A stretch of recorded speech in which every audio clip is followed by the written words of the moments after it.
రామగుండం గోదావరి ఖని కోదండ రామాలయంలో అంగరంగ వైభవంగా కనుల విందుగా అత్యంత వైభవంగా రాములవారి కళ్యాణాన్ని నిర్వహిస్తున్నారు. ఎన్నో ఏళ్లుగా ప్రతి సంవత్సరం శ్రీరామనవమికి సీతారామ కళ్యాణం ఇక్కడ అయ్యవార్లు ప్రత్యేకమైన పూజలు నిర్వహిస్తూ భక్తజన సందోహంలో అత్యంత వైభవంగా స్వామివారి కళ్యాణం జరిపిస్తూ ఉంటారు. గోదావరి ఖనిలో ఉన్న ప్రజలందరూ కూడా కోదండ రామాలయానికి వచ్చి ఎంతో భక్తి శ్రద్ధలతో స్వామివారిని పూజించి దర్శించుకుని కళ్యాణంలో పాల్గొని సీతారాముల కరుణాకటాక్ష పొందుతూ ఆ ప్రాంతమంతా సుఖ సంతోషాలతో నివసిస్తూ ఉంటారు. ఈ ప్రాంతంలో అన్ని చోట్ల కూడా సీతారామ కళ్యాణాలు అత్యంత వైభవంగా చేస్తూ ఉంటారు. ఈ సందర్భంగా కోదండ రామాలయంలో స్థానిక అయ్యగారు మాట్లాడుతూ స్వామివారి కళ్యాణం గురించి, ప్రత్యేకమైన పూజల గురించి వారు చక్కగా ఈ విధంగా తెలియజేశారు.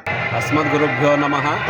శ్రీరామ రామ రామేతి రమే రామే మనోరమే సహస్రనామ తత్తుల్యం రామ నామవరాణనే.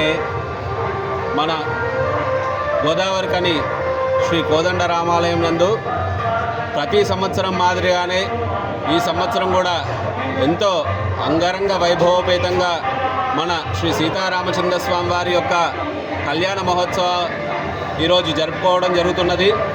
ఈరోజు నిన్ననే ప్రాతకాలం యందు స్వామివారికి పంచామృతములతోటి అభిషేకం గావించి ఉదయం 10 గంటల సమయంలో స్వామివారికి అంకురార్పణ మరియు స్వామివారికి రక్షణార్థము, గ్రామ రక్షణార్థం రక్షాబంధనం జరిగింది. సాయంకాలం ఎదుర్కోళ్ళు కూడా జరిగింది. ఈరోజు ఉదయము స్వామివారికి కళ్యాణ మహోత్సవం సందర్భంగా మన కోదండ రామాలయం యందు ఇప్పుడు గరుడ పటాదివాసము మరియు ధ్వజారోహణ కార్యక్రమం ఉంటున్నది. తర్వాత 10:30-11 గంటల ప్రాంతంలో స్వామివారి కళ్యాణ మహోత్సవానికి జరుపుకోవడానికి మన దగ్గరలో ఉన్న ఆలయం ముందట ఉన్న స్టేజ్ దగ్గరికి వెళ్ళేసి స్వామివారి యొక్క కళ్యాణ మహోత్సవం జరగడం జరుగుతుంది. అందరూ ఈ కార్యక్రమానికి సకాలంలో విచ్చేసి శ్రీ సీతారామచంద్ర స్వామివారి యొక్క కృపకు పాత్రలు కాగలరని